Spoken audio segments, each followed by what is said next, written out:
एक ऐसा गांव जो देवताओं से श्रापित है। कहा जाता है देवता जब से वहां से रिष्ट हुए हैं वहां पे हमेशा बारिश हुआ करती है।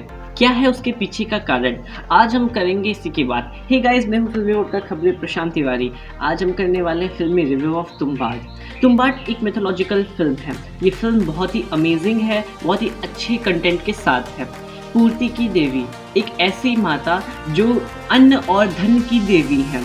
कहा जाता है जितने भी देवी देवता हैं सब उन्हीं की संतान हैं। साथ ही साथ जिनकी कोख है वो ये ब्रह्मांड है, ये पृथ्वी है, उसी में हम लोग रहते हैं। उनका जो सबसे बड़ा बेटा है उसका नाम है हसदर, जो माता के लिए उतना ही प्रिय है जितना एक माँ के लिए उसकी पहली संतान। और इस संतान से माता पूर्ति देवी को बहुत ही ज़्यादा प्यार था। हसदर एक लालची किस्म का देवता था जिसने समय पाते ही माता के हाथ से सोना चुरा लिया और अनाज की तरफ बढ़ने लगा। जैसे जैसे वो अनाज की तरफ बढ़ने लगा उसी समय देवताओं ने उस पर वार करना शुरू किया और वह टुकड़ों में बिखरता गया। जैसा कि मैंने आपसे बताया कि पूर्ति की देवी माँ को वो बहुत ही प्रिय था, तो इसलिए तब से पूर्ति की देवी ने उसे वहाँ से देवताओं से बचा तो लिया, साथ ही साथ कुछ शर्तों के साथ कि उसकी कोई पूजा नहीं करेगा, उसका नाम सभी वेदों से हटा दिया जाएगा और वो हमेशा माता की कोख में सोता रहेगा। अब कहानी बढ़ती है कलयुग की तरफ। कलयुग में आते हैं तुम्बाड नाम के गांव पे, जहाँ पर एक विनायक जिसकी स्टोरी चल रही है उसके पूर्वज एक मंदिर बनाते हैं हसदर का। वहाँ पे माता की कोख भी होती है, हसदर का पूरा मंदिर होता है और कहा जाता है जिस दिन से वो मंदिर बनता है उस दिन से उस गांव में हमेशा बारिश होना शुरू हो जाती है। इस स्टोरी में एक और पार्ट है उस विनायक की दादी का, जो एक हसदर के श्राप के साथ लिपटी हुई हैं। कहा जाता है जब उन्होंने हसदर के श्राप को जानने के बाद मंदिर बनवाया और हसदर तक पहुंचने की कोशिश की, तभी से उन पे हसदर का श्राप लग चुका है। इस श्राप में कुछ ये होता है कि लोगों की भूख नहीं मिटती है और वो तब तक जिंदा रहेंगे जब तक ये पृथ्वी चलती रहेगी। इसी का एक सीन रहता है जिसके एंड में दादी के बताए रास्तों से वह खजाने तक पहुंच जाता है और साथ ही साथ खजाने को हासिल कर लेता है। अब उसकी गिनती होने लगती है उसके शहर पुणे की कुछ अमीर इंसानों की लिस्ट में। बड़े बड़े नेताओं के उसके घर पे आना जाना हो जाता है। अब एक और ट्विस्ट आता है, उसका जो छोटा घर था वो बहुत बड़ा हो जाता है। उस समय उसके पास कार होती है, उसका एक छोटा सा बेटा भी रहता है और साथ ही साथ उसकी एक रखैल भी होती है। जो उसका छोटा बेटा होता है वो सेम अपने पापा जैसा होता है, जो अभी तुम्बाड के लिए ट्रेनिंग में है। अब एक और ट्विस्ट आता है ये कि जिस इंसान को वो सोने के सिक्के बेचता है विनायक, वो उसका एक अच्छा दोस्त रहता है और वो उससे कहता है कि मुझे भी बताइए कि आप ये पैसा कहाँ से लाते हो।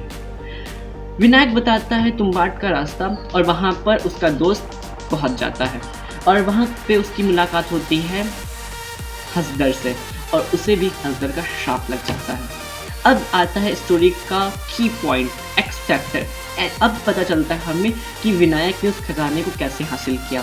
तो बात ये थी कि हसदर ने पैसा तो चुरा लिया था लेकिन उसने अनाज नहीं चुराया था। उसे अनाज की चाहत भी थी और उसका डर भी था। तो फिर जब भी विनायक उस माता की दिव्य कोख में जाता तो सबसे पहले वो अपने आसपास आटे का एक गोल गोल सर्कल बना लेता, जिसकी वजह से वो उसका सुरक्षा कवच जैसा काम करता और उसके अंदर वो सेफ रहता।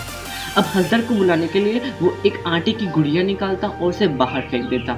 जब वो उसे बाहर फेंकता तो हसदर तुरंत से आ जाता उसके पास और बस जैसे हसदर जब गुड़िया खाने लगता तो जल्दी जल्दी जितना पैसा हो सकता था, जितने मोती हो सकते थे, विनायक निकाल लेता। अब धीरे धीरे करते हुए विनायक बूढ़ा होने लगता है और उसको लगता है कि अब उससे सभी काम नहीं होंगे। अब वो कोशिश करता है कि वो अपने बेटे को इस चीज़ों के बारे में बताए। एक और चीज़ इसमें दिखाते हैं कि अब समय था भारत की आज़ादी का और आज़ादी के साथ ही साथ तुम्बाड एक सरकारी जगह होने वाली थी। अब विनायक बहुत ज़्यादा परेशान हो चुका था। उसने अपने बेटे को सारी बात बताई, लेकिन उसने अभी खजाने का जिक्र सही से नहीं किया था, क्योंकि खजाने का सही से जिक्र करना श्राप के अंदर आ जाता था और उसकी वजह से इंसान मर जाता था। तो अब जैसे कि मैंने बताया कि विनायक लालची था और उसका बेटा उसी की तरह ही लालची था। अब उसके बेटे ने एक नया रास्ता दिया अपने पिता को कि वो बहुत सारी गुड़िया बनाए और बहुत सारे गोले बनाए ताकि वो एक समय में ज़्यादा से ज़्यादा मुद्राएं हासिल कर सके।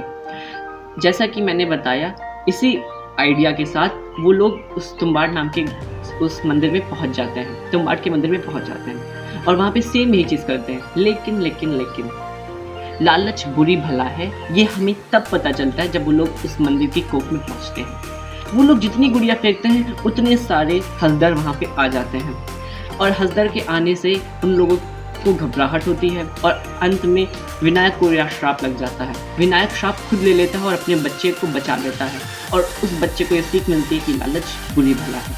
इस फिल्म को मैं देना चाहूँगा 5 स्टार की रेटिंग। मुझे इसमें कुछ भी गड़बड़ नहीं लगा। सच बताऊँ तो ये मेरी तरह से ऑस्कर डिजर्विंग और फिल्म फेयर डिजर्विंग भी थी। ये फिल्म का जो बजट था वो 15 करोड़ था और इसने 95 करोड़ तक की अर्निंग की थी। जिस साल ये रिलीज़ हुई थी उस साल इसका जो रैंकिंग था वो 48 पर था। फर्स्ट पे थी Sanju obviously, but I feel ये फर्स्ट पे होनी चाहिए थी। आज का वीडियो हम करते हैं यहीं बंद। अगर मेरे वीडियो में कुछ अच्छा लगा हो तो मेरे चैनल को लाइक शेयर सब्सक्राइब करना तो बिल्कुल मत